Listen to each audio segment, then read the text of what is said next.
बच्चों, आज हम पढ़ेंगे भाषा। भाषा किसे कहते हैं?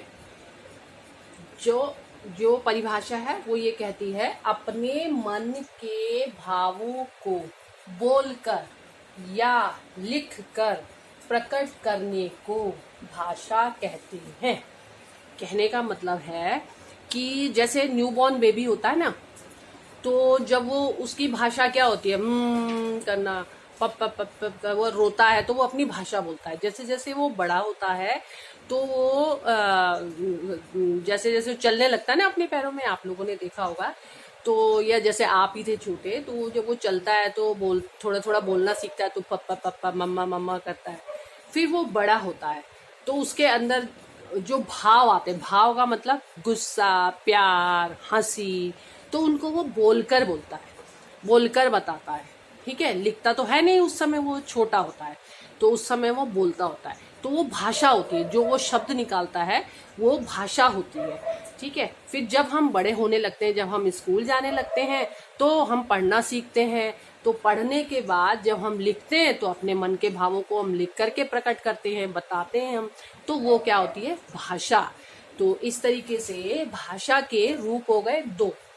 मौखिक भाषा यानी जो आप मुंह से बोलते ही बोलते हो, बस उसको हम मौखिक भाषा कहते हैं।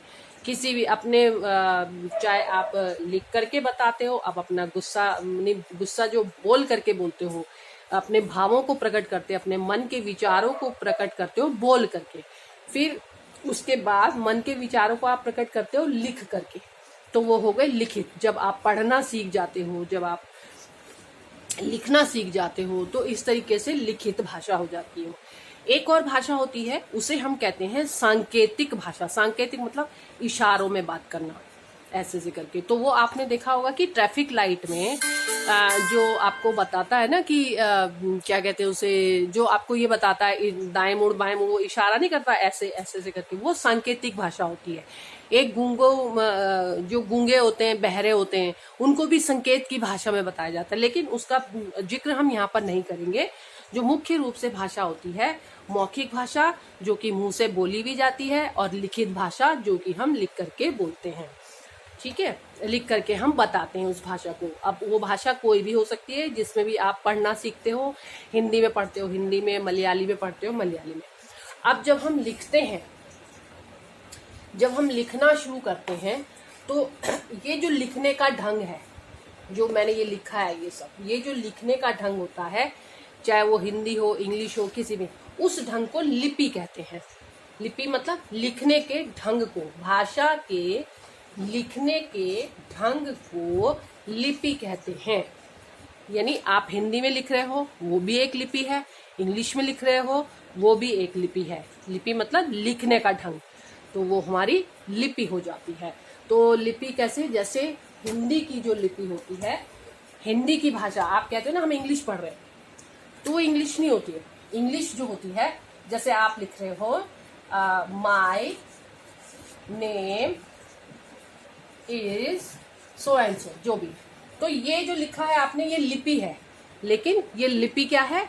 इस लिपि को बोलते हैं रोमन लिपि। ये होती है रोमन लिपि। ठीक है, और अगर आप लिखते हो मेरा नाम, आपका नाम जो भी है, तो ये हिंदी नहीं है। ये बोलने की भाषा तो हिंदी है, लेकिन इसका है, ये है देवनागरी लिपि।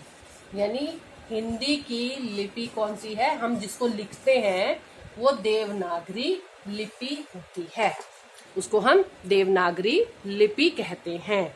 ये इंग्लिश में जो हम लिखते हैं, ये लेटर्स जो लिखते हैं, ये रोमन लिपि बोलते हैं। हिंदी के इन लेटर्स को हम देवनागरी लिपि बोलते हैं। तो लिखने के ढंग को लिपि कहते हैं, और बोलना और लिखना दो तरीके की भाषा होती है। तो ये आज के लिए आपके लिए इतना ही है, इसको आपको याद करना है और समझना है। Thank you.